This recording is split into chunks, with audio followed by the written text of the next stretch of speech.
during our Farm Basics time today, we're going to talk about gibberellic acid and why it is important in plants.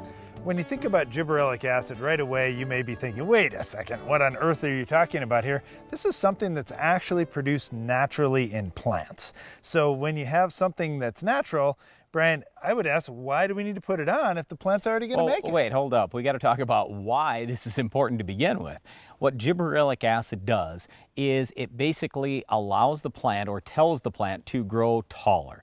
So, for example, stem elongation. Yes. It's important for stem elongation. Yep. So when we think about with soybeans, for example, they have different nodes and branches that come off. The point is, the more gibberellic acid that's in there, then the longer, the greater distance there is between those nodes. Same thing in corn, same thing in a lot of different crops. Okay, so Darren mentioned that this gibberellic acid naturally occurs in plants, but here's what you need to know. The warmer the conditions are, the more gibberellic acid there is. This is the reason why when planting very early, you're going to find a lot of crops are going to be much shorter in stature. Or if you're looking at your lawn when it's really, really early in the spring, you maybe have to mow once every couple of weeks, but boy, as soon as it starts warming up, you're mowing twice a week because there's so much stem elongation. Yep, exactly. So like with our crops, like corn, for example, this is one of the things my dad told me when I was a kid, and I just didn't even understand it. He said, well, if you want silage corn, you want it to grow really tall, just plant it a little later. Plant it when the conditions are hot, and that corn's going to get way taller.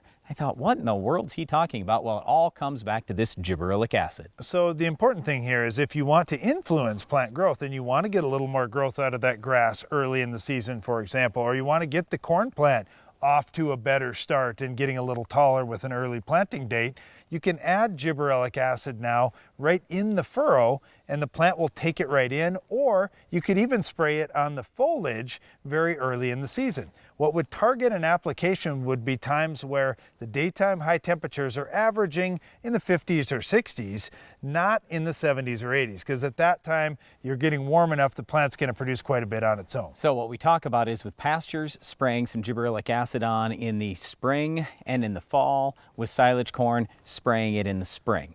The big thing that I would tell you here is at this point, we haven't found that gibberellic acid is giving us a big impact on grain yield, but it's absolutely giving us a big impact on tonnage. So we would just really encourage you, if you are a farmer, if you are a livestock person, then take a look at this gibberellic acid. There are products out there that you can buy, like Rise Up Smartgrass, for example, and apply this when conditions are cooler to get more elongation of your stems. Getting a little more height out of your crop could be very important, especially if you can keep the weeds out of it as well. We'll show you how to stop this tough weed coming up later in the show.